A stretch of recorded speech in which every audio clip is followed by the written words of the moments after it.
Spike Strip? You see a lot of weird things driving long haul. Strange accidents, abandoned cars, people walking miles from anything. You learn to keep moving, keep your head down, and not ask questions. Half you forget, the other half you tell over bad diner coffee. But there's one story I don't share.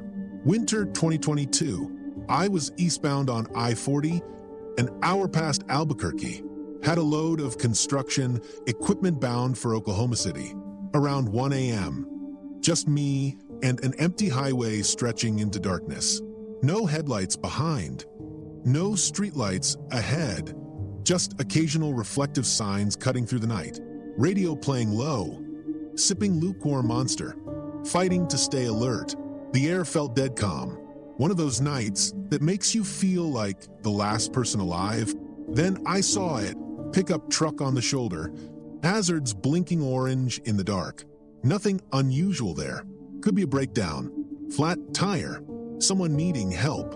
As I got closer, my high beams caught something else. A glint. Metal reflecting back from the pavement. I eased off the gas. The reflections became clearer. A line of spikes stretched across my lane, barely visible until you were right on top of them. That sick feeling hit my stomach. This wasn't an accident. Someone had put them there. On purpose. Instinct took over. I tapped the brakes, scanning for movement. The pickup's driver's side door hung open. Nobody inside. That was enough for me. I yanked the wheel left, shifting into the empty oncoming lane, clearing those spikes by inches. The moment my tires hit solid pavement again, movement flashed in my side mirror. Two figures bursting from the roadside ditch, sprinting toward my rig. One had something in his hand, couldn't tell what, but he raised it like he was aiming. I stomped the gas, expected to hear gunshots. Glass shattering. Nothing came. My rear view filled with empty road as I put distance between us.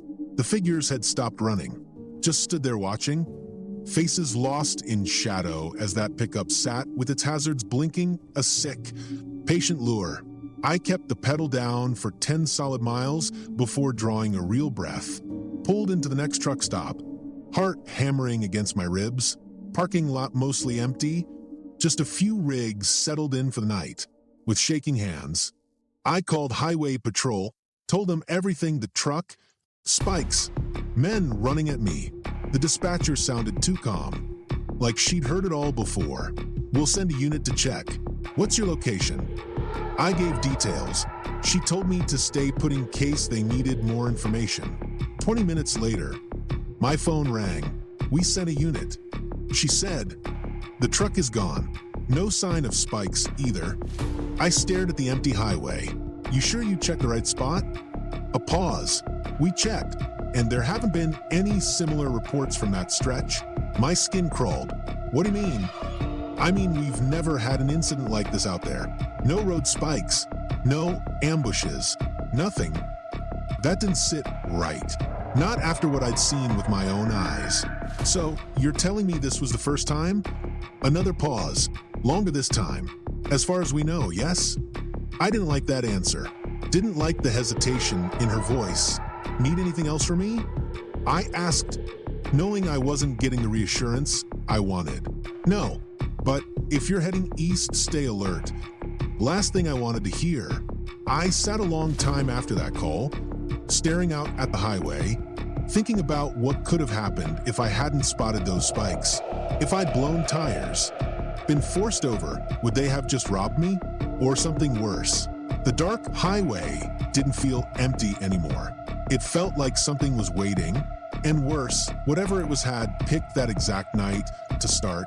I finished my route, made delivery, but I kept thinking about it. Those men sprinting toward my truck, the way they just stood watching me escape. How the truck vanished before police arrived, like it never existed. A month later, I overheard other truckers at a rest stop talking about an ambush on a different highway, set up almost identical spikes. Fake breakdown. Masked men. That driver hadn't been as lucky. He stopped to help. Got jumped. They took everything, including his truck. Found it stripped clean miles away. Nobody caught those responsible. Now, every time I see a vehicle pulled over on a deserted stretch, I slow down, not to stop, but to check, because out there in the nowhere places, you don't always get a second chance. Rear view. I've been delivering pizzas for about 6 months. Not the best job, but the tips were decent. The only part one hated was late night shifts. Something about driving empty streets past midnight gets under your skin. That night, I was heading home after my last drop-off, just after midnight. Dead tired from crisscrossing Sacramento all evening. All I wanted was my bed. I took the back roads. Quicker, less traffic, and easier than dealing with drunks on main roads. About 10 minutes into my drive, I noticed headlights behind me. At first, I didn't think much of it. It was a quiet two-lane road with barely any streetlights, so any car would stand out. But something felt off about this one. The car wasn't just behind me, it was too close. I tapped my brakes lightly, a polite back-off signal. Nothing. If anything, the driver moved in closer. All right, buddy, road rage? Just go around. I shifted to the right lane, expecting him to pass. Instead, he matched my speed perfectly. I glanced in my mirror. His headlights glared, making it impossible to see inside. But I could feel someone watching. My fingers tightened around the steering wheel. Maybe just some impatient driver. Someone being stupid. I pushed my foot down, easing up to 55. He did the same. Still there. My pulse quickened with the speedometer. This wasn't normal. I reached for my phone in the cup holder, but thought, what would I even say? Hey, 911, someone's driving behind me? I tried to let it go. Maybe just coincidence. Maybe he swerved. I barely had time to react before the car lurched into my lane, cutting me off. I jerked the wheel, tires screaming as I swerved onto the shoulder. My heart slammed against my ribs. What the hell? I gasped, steadying the car. The driver didn't pull ahead. He slowed down. Now he was in front of me, crawling along at 30 miles per hour. I needed out. I took a deep breath, forced myself to think. If I could reach a populated area, I'd lose him in traffic. I just needed to. He hit the brakes. Hard. I stomped on mine, tires screeching as I barely avoided collision. My body lurched forward, seatbelt digging into my chest. The car just sat there. No movement, no flashers. Screw this.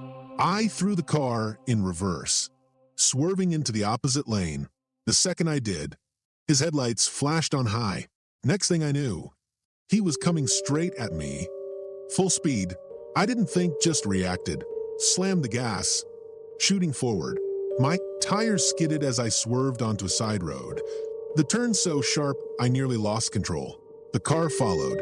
I felt my breath catch. Why wouldn't he stop? I floored it, squeezing the wheel until my fingers ached. The road twisted through empty farmland. No streetlights, no houses, just endless darkness stretching ahead, and behind me, that car still there. Adrenaline flooded my system, making my hands shake as I fought to keep control. If I crashed, if I spun out, if my engine failed, I was alone. I checked my mirror again, hoping, praying to see him turning off. Instead, he was gaining. I took another breath. Think. A turn was coming. Left or right didn't matter. I yanked the wheel left. The car shot past me. For the first time in what felt like eternity, I had space. I didn't slow down, didn't stop. I just drove, tearing through back roads like my life depended on it. Maybe it did. 20 minutes later, I finally made it back to the main road. I was shaking, hands clammy against the wheel. Then headlights appeared again ahead of me. I almost stopped breathing. There it was, that same car, pulling into a driveway like nothing had happened. I slowed just enough to see the driver step out. Just a regular guy, middle-aged, wearing a jacket, not a monster, not some horror movie villain. But when he turned toward me, he smiled, a slow, knowing smile, like he'd won something. I hit the gas and got the hell out of there. I don't know why he did it. Maybe it was just some twisted game. Maybe he was looking for an easy target. But that night, I learned something. Some people just want to watch you panic. And I'll never forget the way he looked at me, like he was waiting for me to come back. Frank, Kansas is one of those states where highways feel endless. Miles of road stretching through flat, empty land, the horizon blurring into sky. I'd been driving nearly 5 hours, heading home from visiting a friend in Colorado. Spring 2020, early March, when the world was just starting to feel uneasy. Roads nearly empty, night air cool, and my gas tank running dangerously low. I'd passed several truck stops earlier, but kept thinking, just a little farther. I'll stop at the next one. Big mistake. Now, I was in the middle of nowhere, fuel gauge nudging empty. Hadn't seen another car in nearly an hour. Phone signal jumping between one bar and none. I needed gas. Fast. Then I spotted a small, rundown station just off the highway. The neon sign buzzed weakly, flickering between open and a garbled mess of dead lights. No other cars parked outside. Normally, I would have kept driving. Something about places like this, isolated, empty, barely functioning, never sat right. But I didn't have a choice. I pulled in, gravel crackling under my tires. The station had 2 ancient pumps and a tiny convenience store attached. Low lighting, but I could see someone behind the counter. Good. At least I wasn't completely alone. I parked at the first pump, shut off my car, and stepped out, rubbing my arms against the night chill. The place was eerily quiet. No passing cars, no wind, just the distant hum of the neon sign and faint buzzing from the security light above the door. I inserted my card at the pump. Nothing. Tried again. Still nothing. Of course, a place like this probably hadn't had working pay-at pumps since the early 2000s. With a sigh, I walked toward the entrance. The door chimed as I stepped inside. The attendant, a thin man in his late 50s with graying hair and tired eyes, looked up from his newspaper. He didn't greet me, just watched as I approached the counter. "I need to fill up," I said. "Pump 1. He didn't move, didn't even blink. For a second, I thought maybe he hadn't heard me. Then, in a low, flat voice, he said, "Get back in your car and leave." I blinked. "Sorry, what?" His expression didn't change. Tired, sunken eyes locked onto mine. "Get back in your car and leave. Don't look back." I let out a nervous laugh, looking around. Maybe he was joking. Maybe this was some small-town way of messing with outsiders. But the way he stared, it didn't feel like a joke. I glanced at his name tag. Frank. Is the pump broken?" I asked, taking a step back toward the door. Frank didn't answer. He just shook his head slowly. Not a no, just don't ask. The hairs on my neck prickled. Something felt wrong. I turned toward the door, and in the reflection of the glass, I saw movement behind the gas station. 2 shadows. I spun around. The men stepped into the glow of the security light. One tall and stocky, wearing dirty flannel. The other thinner, hood pulled over his face. They hadn't been there when I pulled in. They had been waiting. My stomach twisted. Frank took a step forward. His voice just a breath. "Now." I didn't hesitate. I yanked the door open and darted toward my car. From the corner of my eye, I saw them move fast. I fumbled with my keys. "Come on. Come on. Come on." The tall one was already halfway across the lot. His pace wasn't rushed. It was confident, like he knew I had nowhere to go. I slammed into my car, ripped open the door, threw myself inside. Locking it the second I hit the seat. The moment I turned the key, my headlights flicked on. That's when I saw their faces. The tall one's lips curled into a smirk. The hooded one staring straight into my eyes. I barely registered anything before the tall one lunged.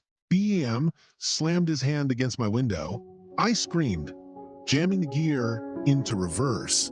My tires screeched as I whipped backward. nearly hitting the second guy. He didn't flinch, didn't even step back, just stood there, watching. I shifted to drive and floored it. The gas station blurred behind me. In my mirror, I saw Frank step outside, standing at the edge of the light. His face was grim, like he'd seen this before, like he knew exactly what would have happened if I'd stayed. I didn't stop driving until I reached the next town, nearly 40 miles away. I pulled into a bright gas station, parked under a security camera, and tried to calm down. My hands were still shaking. What the hell just happened? I pulled out my phone. Still no service. My stomach knotted. If something had happened back there, if I hadn't listened to Frank, no one would have known. Finally, my signal returned. I called the local sheriff's department. They weren't surprised. Yeah, the deputy sighed. We've gotten reports about that place. People stopping for gas and really bad things happening. My skin went cold. Did you catch them? A pause. No, he admitted. Every time we check, there's no one there. I felt sick. He gave me his number in case I remembered anything useful, but I knew I wouldn't call. There was nothing more to say. Just two men waiting in the darkness, and an attendant who had seen too many bad things happen to innocent people. I still think about Frank. I think he was just trying to warn people, and I wonder how many didn't listen. The sedan. Driving Uber at night was usually pretty chill. Fewer drunks than you'd expect. Better fares, and quiet roads. I'd been at it for a while. Airport runs, late night bar crowds, early morning workers. But that night, I'll never forget it. It started with a long pickup, an airport run about 40 minutes outside Boise. The request came just before midnight. Business guy heading home from a trip. No small talk. Just a simple, "Hey, how's your night?" before zoning out on his phone. Easy money. The drop-off was in a rural area way past the usual city routes. Quiet neighborhood with nothing but open land beyond. No streetlights. Barely any houses. The kind of place where if you screamed, you'd better hope someone was outside to hear it. As I pulled out of his driveway, heading back toward the highway, I saw it for the first time. A sedan, maybe 20 yards ahead, moving slow. No hazards. No reason to be crawling like that. At first, I figured they were lost or looking for a turnoff. I switched lanes to pass them. That's when the car swerved hard, cutting right in front of me. I slammed the brakes. The road was too narrow to go around, so I stayed put, watching. The sedan sat there for a moment, unmoving, then slowly inched forward again. I gave it space, thinking maybe it was someone drunk or confused, and tried again, eased into the left lane. Again, it cut me off. Now, I was paying attention. The sedan didn't have Uber stickers, no company logos, no damage that screamed junker, just a plain, dark vehicle. I couldn't make out the driver, just a silhouette. I checked my rear view, nothing behind us. We were alone. I backed off, letting the car pull ahead, keeping extra distance. I wasn't in a hurry, could afford to wait this out. But then it stopped, not at a turn or stop sign, just right there in the middle of the road. I had that deep, gut-level feeling this wasn't right. I kept my foot ready on the brake, expecting the driver to step out, wave me down for help, maybe fake a breakdown, but no one got out. I flicked my high beams on. The sedan sat there. Then the reverse lights blinked on. Nope. I threw my car into reverse, giving myself distance. The sedan stayed put a few more seconds before the brake lights appeared, and it took off, fast this time. I finally exhaled, feeling my hands relax. Maybe just some paranoid driver, someone trying to shake a tailgater. Then, 2 miles down the road, it happened again. The sedan was waiting, stopped in the middle of the road. No hazards, no signals, just waiting. I tapped my phone, pulling up the Uber app to share my location. My last ride drop-off still showed on screen. No service. Perfect. I checked my surroundings, fields on both sides. Nothing but open land and scattered trees. No houses, no lights. I wasn't stopping again. This time I gunned it. The second I hit the gas, the sedan shot forward too. I swerved to go around, but so did it. I honked long, loud. My heart hammered. This wasn't just some lost driver. They were toying with me. I slammed the brakes again, letting them pull ahead.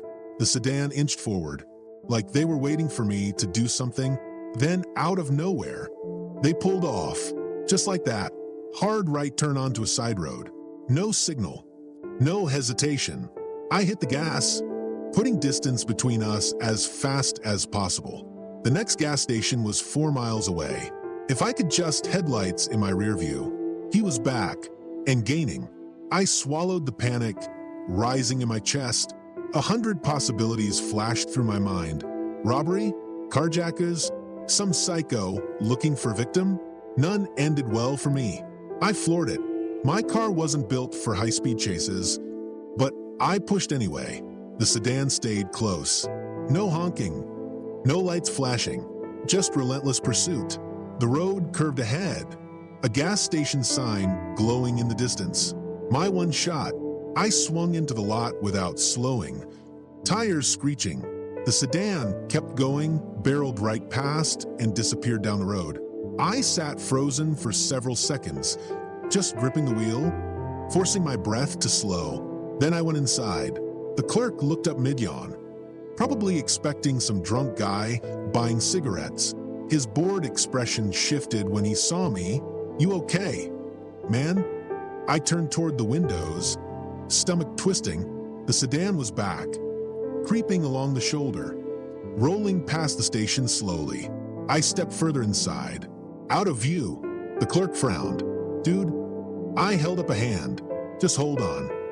The sedan rolled by, windows pitch black. As it passed under the gas station lights, I finally glimpsed the driver, a middle-aged man, smiling. Then he waved, not a mocking wave, not a casual flick of the wrist. The way he moved, like he knew me, like he was sure I'd understand. I didn't move until the car was completely gone. The clerk let out a low whistle. "That guy with you?" I shook my head. Damn, thought he was about to pull in. I forced down the lump in my throat. "Yeah, me too." I stayed inside for nearly an hour, watching the road. The sedan never returned. Eventually, I pulled myself together and drove home, taking a different route. Now, whenever I drive those lonely roads, I start thinking, was it random? Or had they picked me on purpose? And if I hadn't gotten away, what would they have done next? If these stories made you rethink your next night drive, remember to stay vigilant. Have you ever had a terrifying experience on the road? Some roads are better left untraveled.